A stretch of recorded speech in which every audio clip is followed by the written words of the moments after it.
ಮಾವಿನಕಾಯಿ ಚಿತ್ರಾನ್ನಕ್ಕೆ ಬೇಕಾಗಿರುವ ಪದಾರ್ಥಗಳು. ನಾನು ಒಂದು ಮಾವಿನಕಾಯಿ ತಗೊಂಡಿದ್ದೀನಿ.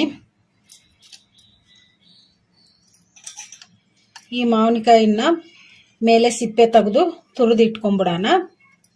ಮಾವಿನಕಾಯಿಗೆ ಸಿಪ್ಪೆ ತೆಗೆದು ಇಟ್ಕೊಂಡಿದ್ದೀನಿ. ಈಗ ಈ ಮಾವಿನಕಾಯಿನ ತುರಿದು ಇಟ್ಕೊಂಡ್ಬಿಡೋಣ. ನಾವು ತುರಿದಾದರೂ ಮಾಡ್ಕೋಬೋದು, ಇಲ್ಲಾಂದರೆ ಮಿಕ್ಸಿಗೆ ಹಾಕ್ಕೊಂಡಾದರೂ ಮಾಡ್ಕೋಬೋದು. ಈಗ ನಾನು ತುರಿದು ಇಟ್ಕೊತೀನಿ. ಮಾವಿನಕಾಯಿನ ಈ ಥರ ತುರಿದು ಇಟ್ಕೋಬೇಕು. ನಾನು 2 ಗ್ಲಾಸ್ ಅಷ್ಟು ಅನ್ನ ಮಾಡಿ ಇಟ್ಕೊಂಡಿದ್ದೀನಿ. ಅನ್ನ ಮಾಡಿಕೊಂಡು ತಣ್ಣಗೆ ಮಾಡಿ ಇಟ್ಕೊಂಡಿದ್ದೀನಿ. ಈ ಥರ ಉದುರಾಗಿ ಮಾಡ್ಕೋಬೇಕು ಅನ್ನ. ಒಗ್ಗರಣೆಗೆ ಎಣ್ಣೆ, ಒಂದು ಸ್ವಲ್ಪ ಹಸಿಮೆಣಸಿನ್ಕಾಯಿ, ಒಂದು ಸ್ವಲ್ಪ ಒಣಮೆಣಸಿನ್ಕಾಯಿ ತೊಗೊಂಡಿದ್ದೀನಿ. ಹಸಿಮೆಣಸಿನ್ಕಾಯಿನ ಈ ಥರ ಉದ್ದುದ್ದ ಕಟ್ ಮಾಡಿ ಇಟ್ಕೊಂಡಿದ್ದೀನಿ. ಶೇಂಗಾ ಬೀಜ,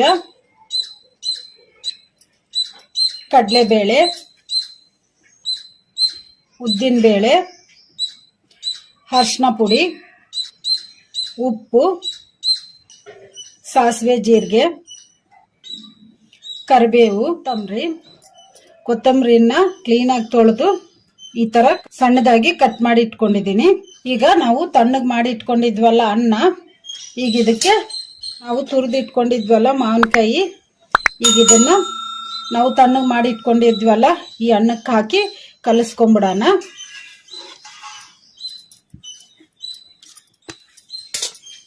ಈ ಥರ ಕಲಿಸ್ಕೊಂಡ್ಬಿಡೋಣ. ಒಗ್ಗರಣೆಗೆ ಹಾಕಿ ಫ್ರೈ ಮಾಡಿಕೊಂಡ್ರೆ ಅಷ್ಟು ಟೇಸ್ಟ್ ಇರಲ್ಲ. ಅದಕ್ಕೆ ನಾವು ತಣ್ಣಗೆ ಮಾಡಿ ಇಟ್ಕೊಂಡಿರೋ ಅನ್ನಕ್ಕೆ ಹಾಕ್ಕೊಂಡು ಮಾವಿನಕಾಯಿನ ಕಲಿಸ್ಕೋಬೇಕು ಚೆನ್ನಾಗಿ. ಹಿಂಗೆ ಕಲಿಸ್ಕೊಂಡು ಚಿತ್ರಾನ್ನ ಮಾಡಿದರೆ ತುಂಬ ಟೇಸ್ಟಿಯಾಗಿರ್ತೈತಿ. ಚೆನ್ನಾಗಿ ಹುಳಿಯಾಗಿ ಕೂಡ ಇರ್ತೈತಿ. ಈಗ ಮಾವಿನಕಾಯಿ ತುರಿಯನ್ನ ಅನ್ನಕ್ಕೆ ಹಾಕಿ ಕಲಿಸ್ಕೊಂಡ್ಬಿಟ್ಟಿವಲ್ಲ, ಈಗ ಈ ಅನ್ನಕ್ಕೆ ಒಗ್ಗರಣೆ ಹಾಕ್ಕೊಂಡ್ಬಿಡೋಣ. ನಾನು ಸ್ಟವ್ ಆನ್ ಮಾಡ್ಕೊಂಡು ಒಂದು ಕಡಾಯಿ ಇಟ್ಕೊಂಡಿದ್ದೀನಿ. ಕಡಾಯಿಗೆ ಒಂದು 3 ಸ್ಪೂನ್ ಅಷ್ಟು ಎಣ್ಣೆ ಹಾಕಿಟ್ಟಿದ್ದೀನಿ. ಈಗ ಎಣ್ಣೆ ಕೂಡ ಬಿಸಿಯಾಗಿದೆ. ಈಗ ಇದಕ್ಕೆ 1 ಸ್ಪೂನ್ ಅಷ್ಟು ಸಾಸಿವೆ ಜೀರಿಗೆ ಹಾಕೋಣ. ಈಗ ಸಾಸಿವೆ ಜೀರಿಗೆ ಕೂಡ ಚಟಪಟ ಅಂತಿದಾವಲ್ಲ, ಈಗ ಇದಕ್ಕೆ ಒಂದು ಸ್ವಲ್ಪ ಶೇಂಗಾ ಬೀಜ ಹಾಕೋಣ. ಹಾಗೇನೆ ಒಂದು ಸ್ವಲ್ಪ ಕಡಲೆಬೇಳೆ ಹಾಕೋಣ.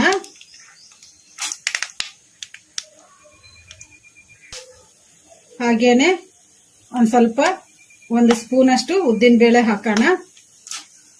ಈಗ ಕಲಿಸ್ಕೊಂಡ್ಬಿಡೋಣ. ಇವನ್ನೆಲ್ಲ ಮೀಡಿಯಂ ಫ್ಲೇಮಲ್ಲೇ ಫ್ರೈ ಮಾಡ್ಕೋಬೇಕು. ಶೇಂಗಾ ಬೀಜ, ಕಡಲೆಬೇಳೆ, ಉದ್ದಿನ ಬೇಳೆ ಎಲ್ಲ ಒಂದು ಸ್ವಲ್ಪ ಲೈಟ್ ಬ್ರೌನ್ ಕಲರ್ ಬರೋವರೆಗೂ ಫ್ರೈ. ಕಡಲೆಬೇಳೆ, ಉದ್ದಿನ ಬೇಳೆ, ಶೇಂಗಾ ಬೀಜ ಎಲ್ಲವೂ ಫ್ರೈ ಆಗಿದಾವಲ್ಲ, ಈಗ ಇದಕ್ಕೆ ನಾವು ಕಟ್ ಮಾಡಿ ಇಟ್ಕೊಂಡಿದ್ವಲ್ಲ ಹಸಿಮೆಣಸಿನ್ಕಾಯಿ, ಈಗ ಇವನ್ನ ಹಾಕೋಣ. ಈಗ ಕಲಿಸ್ಕೊಂಡ್ಬಿಡೋಣ. ಹಸಿಮೆಣಸಿನ್ಕಾಯಿ ಹಾಕಿದಾಗ ಲೋ ಫ್ಲೇಮಲ್ಲಿ ಇಟ್ಕೊಂಡು ಹಾಕ್ಕೋಬೇಕು, ಇಲ್ಲಾಂದ್ರೆ ಸಿಡಿತಾವು, ಬೀಜ ಸಿಡಿಯುತ್ತೆ. ಒಗ್ಗರಣೆಯಲ್ಲಿ ಹಾಕೊಂಡ್ಮೇಲೆ ಮೀಡಿಯಂ ಫ್ಲೇಮಲ್ಲಿ ಫ್ರೈ ಮಾಡ್ಕೋಬೇಕು ಹಸಿಮೆಣಸಿನ್ಕಾಯಿ. ಹಸಿಮೆಣಸಿನ್ಕಾಯಿ ಒಂದು ಸ್ವಲ್ಪ ಫ್ರೈ ಆಗಿದಾವಲ್ಲ, ಈಗ ಇದಕ್ಕೆ ಕರಿಬೇವು ಹಾಕೊಂಡ್ಬಿಡೋಣ. ಕರಿಬೇವು ಹಾಕಿದಾಗ ಕೂಡ ಲೋ ಫ್ಲೇಮಲ್ಲಿ ಇಟ್ಕೊಂಡ್ರೆ ಹಾಕ್ಕೋಬೇಕು, ಇಲ್ಲಾಂದ್ರೆ ಸಿಡಿತೈತಿ ಎಣ್ಣೆ. ಈಗ ಮೀಡಿಯಂ ಫ್ಲೇಮಲ್ಲಿ ಇಟ್ಕೊಂಡು ಫ್ರೈ ಮಾಡ್ಕೊಂಡ್ಬಿಡೋಣ. ಈಗ ಒಗ್ಗರಣೆ ಎಲ್ಲ ಫ್ರೈ ಆಗಿದೆ ಅಲ್ಲ, ಈಗ ಇದಕ್ಕೆ 1 ಸ್ಪೂನ್ ಅಷ್ಟು ಉಪ್ಪು ಹಾಕೋಣ. ಉಪ್ಪು ಹಾಕೊಂಡ್ಮೇಲೆ ಈ ಥರ ಕಲಿಸ್ಕೊಂಡ್ಬಿಟ್ಟಿವಲ್ಲ, ಈಗ ಇದಕ್ಕೆ ಸ್ಪೂನ್ ಅಷ್ಟು ಅರಿಶಿನ ಪುಡಿ ಹಾಕೋಣ. ಕಲಿಸ್ಕೊಂಡ್ಬಿಡೋಣ. ಮೀಡಿಯಂ ಫ್ಲೇಮಲ್ಲೇ ಇಟ್ಕೊಂಡು ಅರಿಶಿನ ಪುಡಿಯನ್ನು ಹಾಕಿ ಫ್ರೈ ಮಾಡ್ಕೋಬೇಕು. ಈಗ ಒಗ್ಗರಣೆ ಎಲ್ಲ ಫ್ರೈ ಆಗಿದೆ ಅಲ್ಲ, ಈಗ ಇದಕ್ಕೆ ನಾವು ಮಾವಿನಕಾಯಿ ಕಲಸಿ ಇಟ್ಕೊಂಡಿದ್ವಲ್ಲ ಅನ್ನ, ಈಗ ಅದನ್ನ ಹಾಕಿ ಕಲಿಸ್ಕೊಂಡ್ಬಿಡೋಣ. ಈಗ ಈ ಅನ್ನನ ಹಾಕ್ಕೊಂಡು ಒಗ್ಗರಣೆಗೆ ಕಲಿಸ್ಕೊಂಬಿಡೋಣ.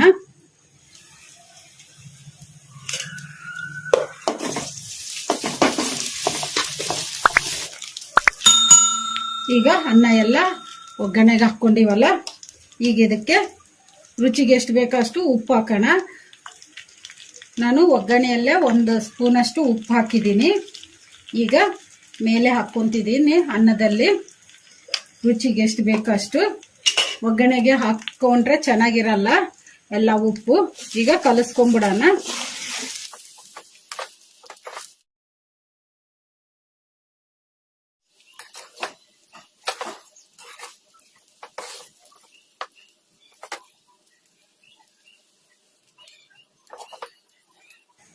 ಈಗ ಅನ್ನನ್ನೆಲ್ಲ ಕಲಿಸ್ಕೊಂಡ್ಬಿಟ್ಟಿವಲ್ಲ, ಇದಕ್ಕೆ ನಾವು ಕಟ್ ಮಾಡಿ ಇಟ್ಕೊಂಡಿದ್ವಲ್ಲ ಕೊತ್ತಂಬರಿ, ಈಗ ಇದನ್ನು ಹಾಕೋಣ.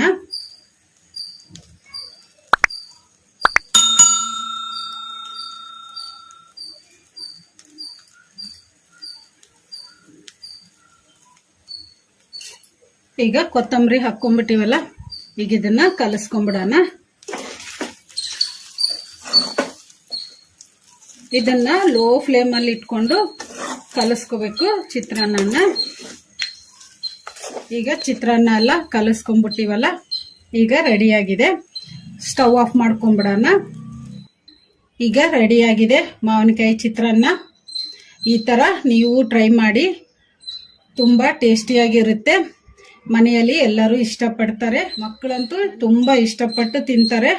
ಯಾಕಂದ್ರೆ ಮಾವಿನಕಾಯಿ ಅಂದ್ರೇನೆ ಮಕ್ಕಳಿಗೆ ಇಷ್ಟ. ಅಂಥದ್ರಲ್ಲಿ ಈ ಥರ ಮಾವಿನಕಾಯಿ ಚಿತ್ರಾನ್ನ ಮಾಡಿಕೊಟ್ರೆ ಇನ್ನೂ ಇಷ್ಟಪಟ್ಟು ತಿಂತಾರೆ. ನಾವು ಕೂಡ ಇದು ಮಾವಿನಕಾಯಿ ಯಾವಾಗಲೂ ಸಿಗಲ್ಲ, ಸೀಸನ್ನಲ್ಲಿ ಸಿಕ್ಕಾಗ ಮಾತ್ರನೇ ಮಾಡ್ಕೋಬೇಕಲ್ಲ, ಅದಕ್ಕೆ ಈ ಥರ ಟ್ರೈ ಮಾಡಿ. ತುಂಬ ಟೇಸ್ಟಿಯಾಗಿರುತ್ತೆ, ಮನೆಯಲ್ಲಿ ಎಲ್ಲರೂ ಇಷ್ಟಪಡ್ತಾರೆ ಮಾವಿನಕಾಯಿ ಚಿತ್ರಾನ್ನ. ಈ ವಿಡಿಯೋ ನಿಮಗೆ ಇಷ್ಟ ಆದರೆ ನನ್ನ ಚಾನಲನ್ನು ಸಬ್ಸ್ಕ್ರೈಬ್ ಮಾಡಿ, ಲೈಕ್ ಮಾಡಿ, ಶೇರ್ ಮಾಡಿ, ಕಮೆಂಟ್ ಮಾಡಿ. ಸಬ್ಸ್ಕ್ರೈಬ್ ಬಟನ್ ಪಕ್ಕ ಬೆಲ್ ಬಟನ್ ಇರುತ್ತೆ, ಅದನ್ನು ಪ್ರೆಸ್ ಮಾಡಿ. ನಾನು ಯಾವುದೇ ಒಂದು ಹೊಸ ವಿಡಿಯೋ ಮಾಡಿದರೂ ನಿಮಗೆ ನೋಟಿಫಿಕೇಷನ್ ಬರುತ್ತೆ. Thank you for watching.